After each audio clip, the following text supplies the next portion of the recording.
Julia, it's another magnificent turnout here for the Caribbean Ball again. How do you do it?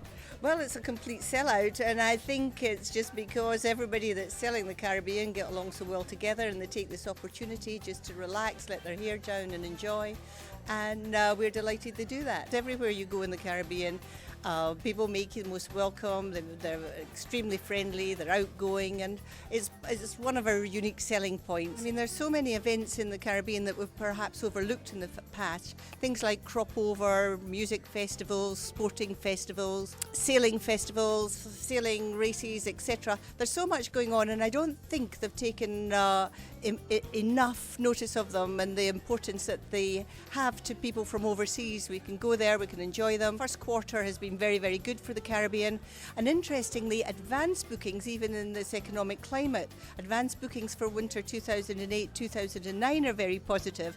What we've got to concentrate on is the middle bit and make sure that we keep market share during the June to October period. There are definitely issues that still need to be addressed, and one in particular is airlift within the Caribbean, because everybody's really trying to support particularly the smaller islands, feeding through the better known ones such as Barbados, Antigua and St Lucia, and there seem to be less service and it's more expensive, so that is one of the major issues, to try and assist all of the islands to benefit from tourism. Great improvements in the luxury sector, and that is a sector which continues to grow above the norm for the normal tourism figures. So yes, it's a mixed bag. Jamaica's authentic, it's the authentic Caribbean. Jerk is Jamaican, reggae is Jamaican, Rastas are Jamaican. So yeah, we definitely play on and promote our Jamaican authenticity and culture. And it's spread not only throughout the Caribbean, but it's spread all over the world. So it's definitely a bonus for Jamaica to be able to promote that. Well, we get quite a lot of cruises, especially out of Miami, Fort Lauderdale, Puerto Rico. So, they have a great time. A lot of people visit Jamaica the first time on a cruise, spend the day and then come back and see the country. It's such a big country. It's about the size of Northern Ireland. People don't realise Jamaica's that big. So they like to come back and actually spend some time getting to know Jamaica. We're absolutely committed to Caribbean as a region in itself. You see that with the amount of destinations that we fly to. Obviously, with present conditions, everything's sort of under review, but we're absolutely committed to Caribbean, and that's where we want to stay there for the future and really sort of drive business to the region. We have a very good partnership both with all the islands and the tourist boards, the CTO, where we look to, and they help us enormously in joint funding of our campaigns, where we look to promote the region. So looking back in the March campaign was very much a partnership event between all of us, looking to promote the Caribbean overall.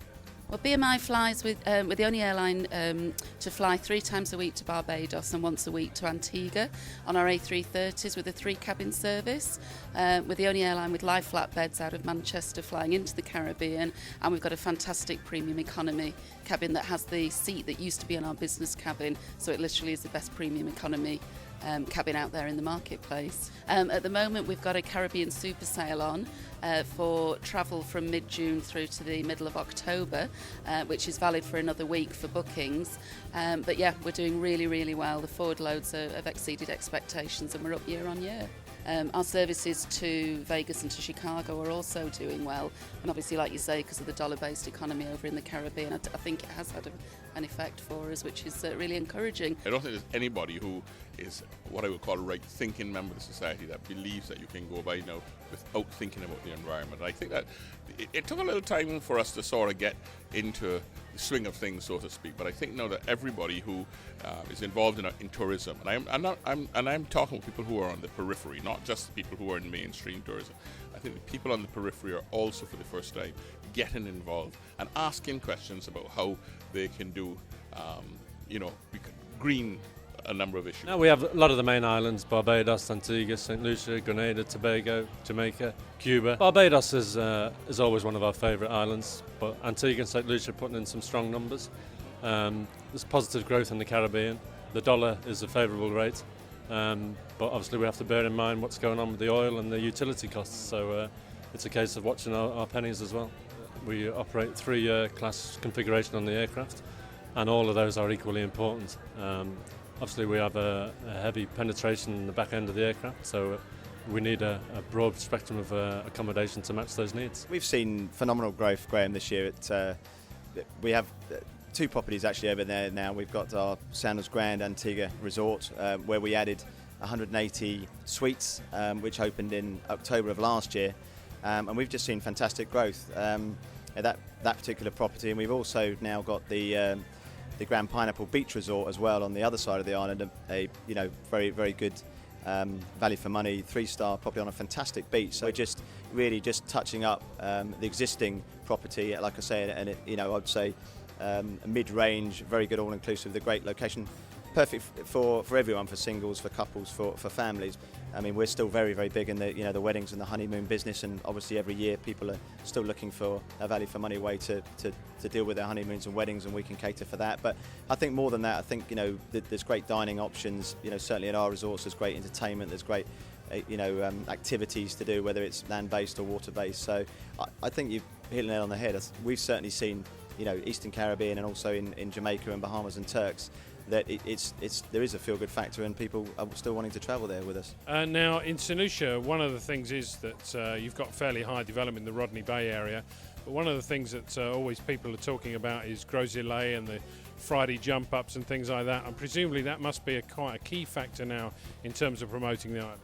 Without a doubt, the Gros Islet nightlife has been good, particularly on the Friday night, but funny enough, the impact of that has spread even further than just the Gros Islet area. We now have ancillary with a fantastic seafood activity on a Saturday night. We also have the Dennery with a fish festival on a Saturday night. And I think there is a friendliness about our people, a love about our people that embrace the tourists. For I know it does bring to us a sizable amount of income, and we respect that, we appreciate that, and we will make everybody feel at home. It's the homeliness of this country that is better for us more than anything else at this point. Well, it's a huge destination for us. I mean, it's very important. I mean, so many of our readers are involved in selling the destination, and of course, I mean, a lot of the products that we put out are based around the Caribbean, such as the supplements, and it's just great just to be part of it. I mean, seeing lots of old friends and just coming down here, you've got the best and the brightest involved in the industry in the UK, and lots of people that have flown in just for this occasion. So it's absolutely fantastic just to be here and enjoy the night.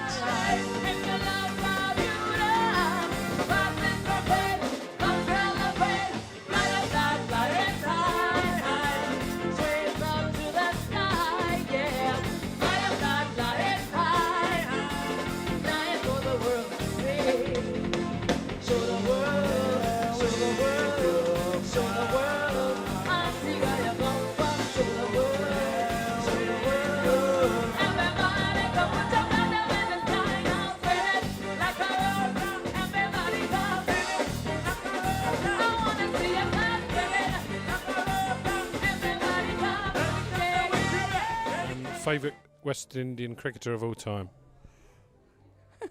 Sir Garfield Sobers. Courtney Walsh. It's got to be the Master Blaster, Sir Vivian. My husband likes Sir Viv. Richie Richardson. I would have to say Gary Sobers. I'm a Barbadian. Toss between Viv Richards and Sir Gary Sobers, but I'll probably go for Sir Gary. Brian Lara. If you don't want me to say Darren Summy, I will say Darren Summy, but over and above that, I think I would go for the old man Gary Sobers. Joel Garner, just watching that guy pluck the balls out of the air. But no, okay, Vivian Richards.